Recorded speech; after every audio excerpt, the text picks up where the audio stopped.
T series UV creation సంయుక్త నిర్మాణంలో భూషణ్ కుమార్, ప్రసీద, వంశీ ప్రమోద్లు నిర్మించినటువంటి సినిమా. కృష్ణంరాజు, ప్రభాస్, పూజా హెగ్డే నటినట్లుగా మురళీ శర్మ, సచిన్ కేడ్కర్ తదితరులు ప్రధాన పాత్రలో నటించిన సినిమా. Pan India cinema. 300 నుంచి 350 కోట్లు బడ్జెట్గా పేర్కొన్నటువంటి సినిమా రాధేశ్యామ్. బాహుబలి తర్వాత ప్రభాస్ ఇమేజ్ అంతర్జాతీయంగా ఒక్కసారిగా పెరిగింది. ఆ తర్వాత వచ్చిన సాహోకు వచ్చినటువంటి బ్రహ్మాండమైన ఓపెనింగ్స్, ఆ తర్వాత ఆ సినిమా మనకు జాతీయ స్థాయిలో హిట్ చిత్రంగా నిలబడి తెలుగులో యావరేజ్ అనిపించుకున్నా కూడా హిందీలో నార్త్ సైడ్ అది హిట్ కావడం విశేషం. సో ఆ తర్వాత వచ్చినటువంటి రాధేశ్యామ్ కరోనా కారణంగా కొంచెము వాయిదా పడ్డా కూడా మళ్ళీ ఇప్పుడు థియేటర్లోకి ఇవాళ వచ్చింది.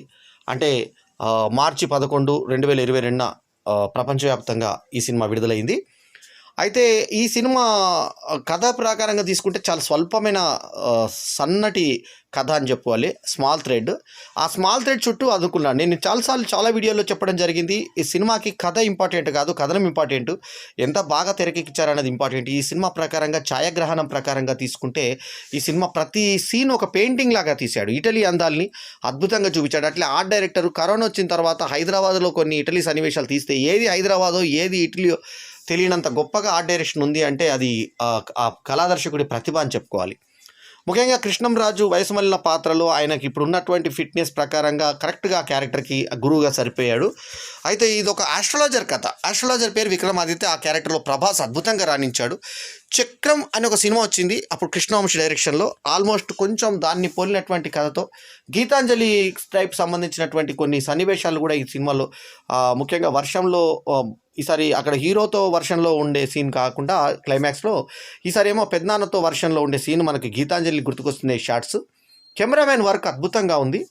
అయితే ఒక గొప్ప జ్యోతిష్కుడు అనేటువంటి విక్రమాదిత్య, అతను ఎంత ప్రపంచవ్యాప్తమైన పేరున్నటువంటి అతను ఇందిరాగాంధీకే జ్యోతిష్యం చెప్పాడని చెప్పి చార్ట్ చూపిస్తారు మనకి. ఎందుకంటే ఇది కథ 1976 ప్రాంతంలో జరుగుతుంది.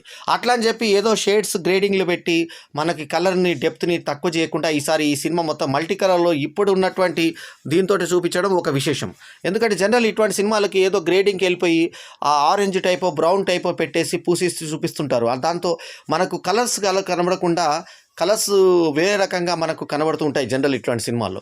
కానీ ఈసారి అట్లా కాకుండా ఈ కలర్ గ్రేడింగ్ మామూలు జనరల్ సినిమా లాగానే, మంచి సినిమా లాగానే చేసి అందాల్ని మనకు చక్కగా చూపించినటువంటి కెమెరామ్యాన్కి, ఆ గ్రేడర్కి ధన్యవాదాలు తెలియజేసుకోవాలి. ఎందుకంటే ఆ స్థాయి, ముఖ్యంగా క్లైమాక్స్ టైటానిక్ టైప్లో మన క్లైమాక్స్ తీశాడు.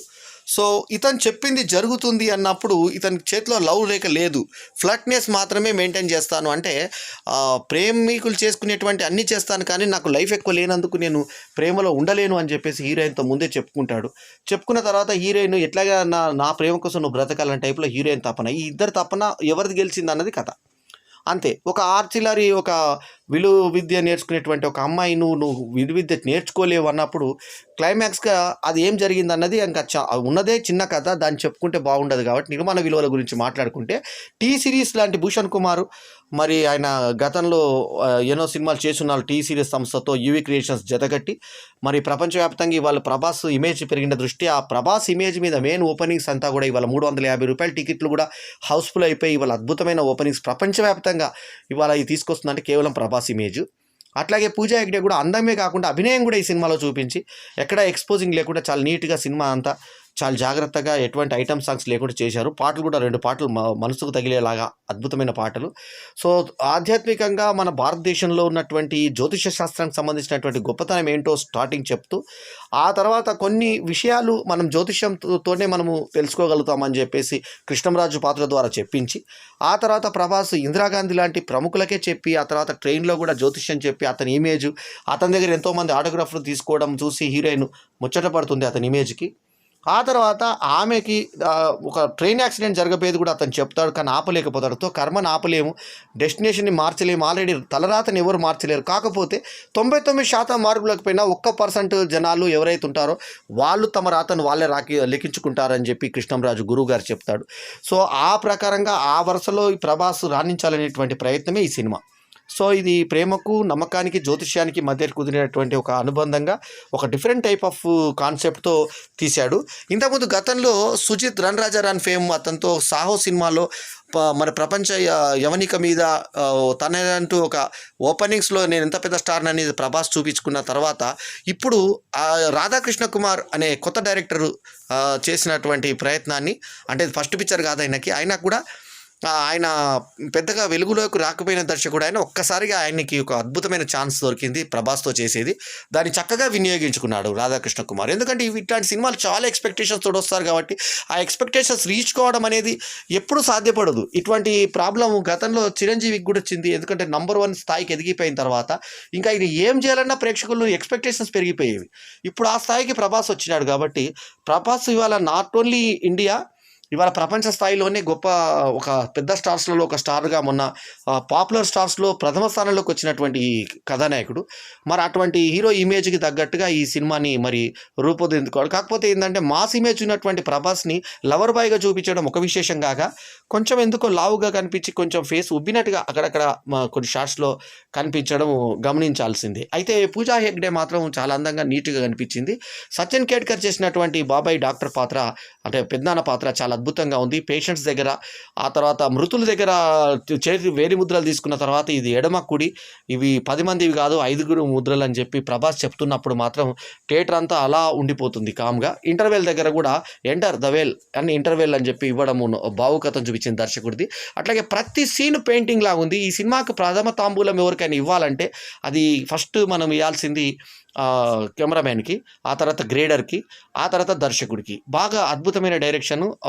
తర్వాత పర్ఫార్మెన్స్ల పరంగా ప్రభాస్తో పూజా హెగ్డే పోటీ పడింది. అట్లాగే మిగతా పాత్రధారులు అందరూ కూడా తమ తమ పాత్రలో అద్భుతంగా రాణించారు. సచిన్ కేడ్కర్ ఈసారి గెటప్ ఆయన హెయిర్ స్టైల్ దగ్గర నుంచి అంతా మార్చి చాలా డిఫరెంట్గా చేయడం జరిగింది.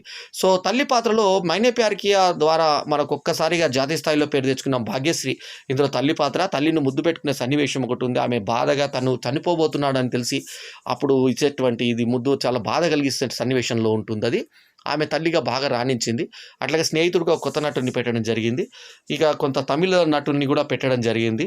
ఆ కమెడియన్, తమిళ్ ఫేమస్ కమెడియన్ని పెట్టడం జరిగింది. అట్లాగే జగపత్ బాబుది చిన్న పాత్ర అయినా మంచి ఒక అంటే కథకి కీలకమైన పాత్ర. ఇతని జ్యోతిష్యాన్ని సరిచేసేటువంటి ఒక పారిశ్రామిక పాత్ర. అంటే అది నిజమా కాదా అంటే అది నిజంగా అయిన తర్వాత అతను విస్మయపడేటువంటి పాత్ర జగపత్ బాబుది. ప్రాధాన్యం తక్కువన్నా కూడా ఆ పాత్రకు కూడా ఒక అర్థం ఉంది ఆ పాత్ర. సో ఓవరాల్గా ఈ సినిమా కథ ప్రకారంగా చాలా చిన్న లైను, కానీ కథనం ప్రకారంగా మాత్రం అద్భుతంగా, డైలాగ్స్ పరంగా కూడా అంతా అద్భుతంగా తీసుకొని వచ్చి ఇటలీ అందాల్ని మనకి కరోనా టైంలో ఇదైతే ఇక్కడ ఆర్ట్ డైరెక్టర్ ఇండియాలోనే అవి క్రియేట్ చేసి ఏది ఇటలీ ఏది ఇండియా తెలియకుండా చేయడం మాత్రం అతనికి హ్యాట్స్ ఆఫ్ చెప్పాల్సిందే. అట్లాగే ప్రభాస్కి ఇది ఓపెనింగ్ పరంగా మాత్రం అద్భుతంగా బ్రహ్మాండమైన ఓపెనింగ్స్ ఇచ్చే సినిమా అవుతుంది. మరి ఇది ప్యాన్ ఇండియా సినిమా కాబట్టి తెలుగు దరం కాకుండా మొత్తం ప్రపంచమంతా చూసేలాగా ఈ సినిమాని ట్రై చేయడం జరిగింది. సో ఆ రకంగా మాత్రం దర్శకుడు సక్సెస్ అయ్యాడనే చెప్పాలి. ఏమైనా కూడా కథాపరంగా ఇంకా కొంచెం ప్రేక్షకులు తాము ఎక్స్పెక్ట్ చేసిన లెవెల్లో ఈ సినిమా లేదనుకున్నా కూడా దాని సెకండ్ హాఫ్లో ఏదైతే స్టీమర్ షాట్స్ వస్తాయో ఆ స్టీమర్ మీద అంటే ఓడ మీద పోయేటువంటి ఇది ఇటలీకి వెళ్తుంది అని చెప్పేసి దాని మీద రోమ్ మీదకి వెళ్ళేటప్పుడు సన్నివేశాల్లో అక్కడ మధ్యలో సునామీ వచ్చినప్పుడు ఏదైతే సన్నివేశాలు ఉంటాయో ఆ సన్నివేశాలు హాలీవుడ్ సినిమా స్థాయిని మనకు తీసుకొచ్చేది. ఆ అద్భుతమైనటువంటి ఆ గ్రాఫిక్స్ కావచ్చు, లేకుంటే ఆ ఎఫెక్ట్లు కావచ్చు, అద్భుతంగా తీసుకొచ్చి మనం నిజంగా అక్కడ ప్రయాణం చేస్తున్నామేమో అనిపించింది.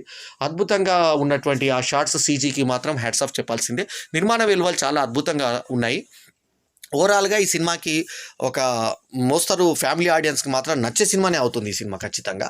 సో ఈ సినిమాకి నేను ఇచ్చినటువంటి rating 3.75/5. Signing off yours Ballem Venumadhav. ఈ వీడియో కనుక మీకు నచ్చితే లైక్ చేయండి, కమెంట్ చేయండి, షేర్ చేయండి. మా ఛానల్కు తప్పకుండా సబ్స్క్రైబ్ చేయండి. ఎల్లప్పుడూ మీ ఆదరాభిమానులు ఆశించే మీ ఆల్రౌండర్ స్టార్ బల్లెం వేణుమాధవ్. నమస్తే, జై హింద్.